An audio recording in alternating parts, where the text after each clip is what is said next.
Hi guys! Welcome sa Zip9. In this video ay mag-solve na naman tayo ng isang crack the code puzzle or tinatawag natin na padlock puzzle. No? So, ito yung unang pagkakataon na magsisolve tayo ng puzzle na 5-digit. No?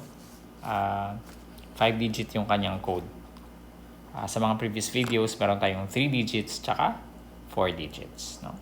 So, bibigyan ko kayo ng time para basahin at para isolve yung padlock puzzle natin on your own. Pwede nyo i-pause yung video tapos balikan nyo mamaya para ma-check natin kung tama ba yung sagot niyo. Okay, so i-pause nyo na ngayon. Alright, so itutuloy na natin. No? Okay, so i-discuss na natin yung solution. Ang unang clue, no, na mapapansin natin, yung description ng mga digits. No? Kung mapapansin nyo, puro correct digits, no? 4 digits correct, 3 digits correct, 1 digit correct, 2 digits correct, 2 digits correct, no? So, ang mas malaki yung chance na magiging tama yung sagot natin kung hahanapin natin yung mga digits na nag-appear doon sa maraming clues, no? So, para ma-identify natin, lagyan natin ng number yung bawat clue. So, alin yung mga numbers na nag-appear sa pinakamaraming clues? Ibig sabihin, nag-appear siya sa clue 1, sa clue 2, sa clue 3, sa clue 4, sa clue 5. Meron ba sa mga digits na nag-appear sa lahat ng clues? Mukhang wala, no? Yung pinakamarami lang yung 3, 4, tsaka yung 6. Nag-appear siya sa 4 na clues. So, isang hint na natin yan. Pangalawa, hahanapin natin yung pinakamaraming maling digits. Kasi pag nakuha natin yung mga maling digits, pwede na tayo mag-eliminate. So, aling clue dyan? Ang pinakamaraming yung ma-eliminate natin. That's clue number 3, no? Kasi 1 digit lang yung correct niya. Ibig sabihin, 4 dyan ay mali. Okay, so using those 2 clues, mag-assume tayo na it's either 3 or 6 yung correct digit dito, no? Para ma-eliminate natin yung 4. Okay? So, assume natin na 6. So, pag tama yung 6, bilugan natin lahat ng 6 sa lahat ng clues. So, if 1 digit is correct, doon sa clue 3, ibig sabihin lahat yan ay mali na. So, pwede nating maliin na lahat yan. So, yung 9, cancel na natin yung 9. Hindi pala cancel. I-eliminate na natin. Tapos yung 3.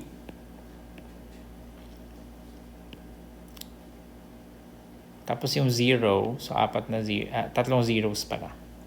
Tapos yung 8. 2. Okay? So, kung gusto nyo i-pause ulit at pag-isipan, pwede nyo ituloy, no? Okay, so itutuloy na natin.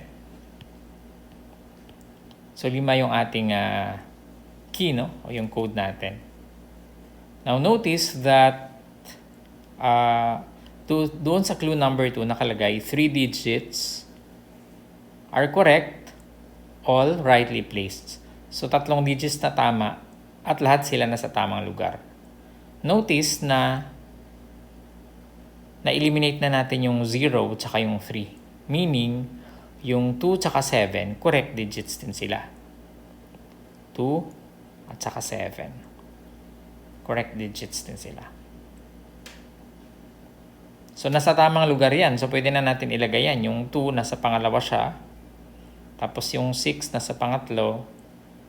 At yung 7 nasa pang-5. Okay?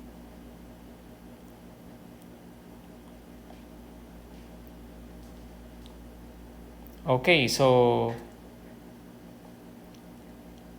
kailangan bilugan din natin yung 7 at saka yung 2. Meron pa bang 2 sa ibang clues? Wala na, no? Isa lang. So, tignan natin yung 5. Yung clue number 4. Sabi sa clue number 4, 2 digits are correct, both wrongly placed. Ano ang correct digits natin? Yung 6 tsaka 7. So, ibig sabihin, wala na yung 5. Correct na kasi yung 6 natin tsaka 7, di ba? Meaning, hindi nakasama yung 5. Hindi siya kasama sa correct digits. So, ibig sabihin, mali na rin to. Tignan natin yung clue number 5. No? So, sa clue number 5, sabi niya, 2 digits are correct, 1 rightly placed. So, correct itong dalawang digits na ito. Ibig sabihin, meron tayong 4 at saka 1. 4 at saka 1. Pero hindi natin alam kung saan yung 4. Dito ba sa una? Or dito ba? 4-1 ba o 1-4? So, hindi pa natin alam. Or 1-4. Okay?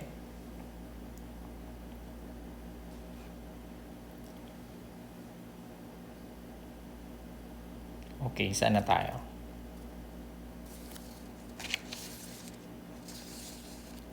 Tignan natin sa clue 1. No? 4. Clue number 1. 4 digits correct, 1 rightly placed. So, 4 na digits, tama, 1 tsaka 4 ay kasama na. Kaso, sabi niya, 1 rightly placed. So, saan kaya yung tama dyan? Yung 4 o yung 1? Hindi na pwede yung 4, no? Kasi yung 4 nasa pangalawa siya. Tapos, meron na tayong nag-occupy ng second digit doon sa tamang code natin. So, ibig sabihin yung rightly placed na isa yung 1.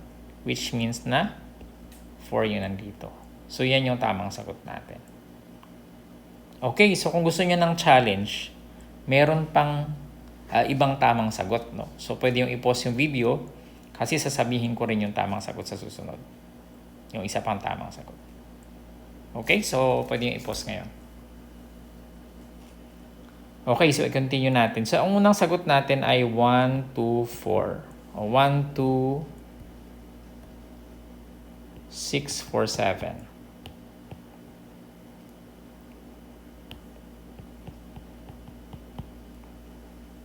Naalala nyo kung ano yung una nating piniling digit? 6, di ba?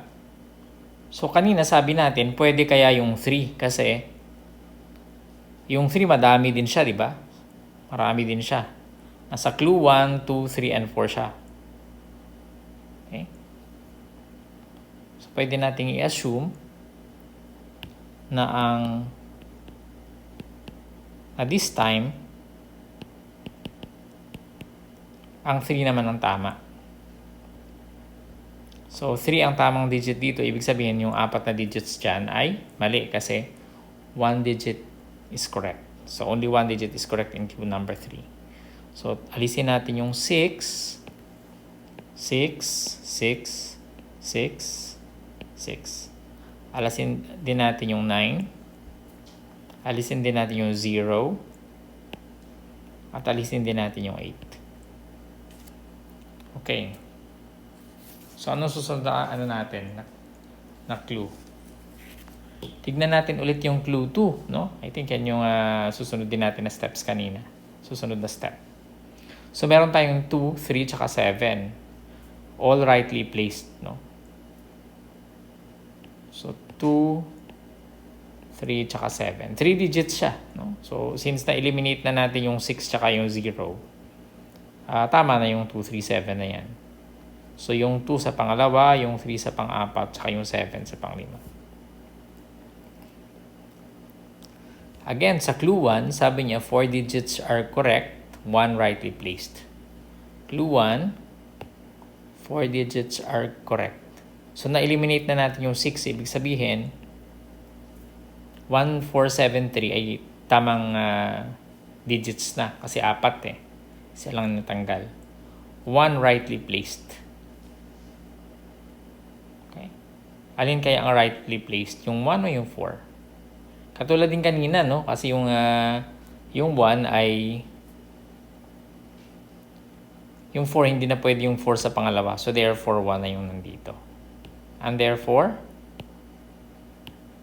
4 yung nandito. Okay? By the way, hindi natin na double check kanina yung solution natin, no? So, pwede nyo i-double check on your own. Kung gusto nyo, i-check natin ito. Yung pangalawa, tapos kayo na bahala mag-check dun sa una. Tignan nyo sa, sa unang clue. 4 digits are correct, 1 rightly placed. So, alin yung correct natin dito? 1, 4, what else? 3, tsaka 7. So, 1, 1, 4, 1, 4, 3, tsaka 7. So, 4 na digits na correct, only 1 rightly placed. Yung 1 ay nasa tamang lugar. Nasa unahan siya. Okay? Clue number 2. 3 digits correct, all rightly placed. So, 2, 3, tsaka 7. Alala nyo yung kanina. So, 2, 3, tsaka 7. Yung 0, tsaka yung 6, wala naman dito. So, kaya 3 lang, di ba? Yung 6, 9, 3, 0, 8. Isa lang yung tama, di ba? Pero wrongly placed. Itong 3 lang. Ito lang yung tamang digit niya. Clue number 4. 2 digits correct. Both wrongly placed. So, alin yung mga digits na yun? 7 lang tsaka 3. Kasi yung 560, wala naman siya dito sa key natin. No? And number 5, clue number 5, 2 digits correct. Alin ang correct sa 5? Yung 1 tsaka 4, di ba? 1 rightly placed. Ang rightly placed natin ay 4. Nasa gitna. Okay, so that's it. Sana ay nag-enjoy kayo dito sa ating Crack the Code puzzle, o tinatawag natin na padlock puzzle. No? Ang tanong ko sa inyo, no, na challenge ko sa inyo ay, meron pa bang tamang sagot? No? So, pwede nyo pag-isipan, no?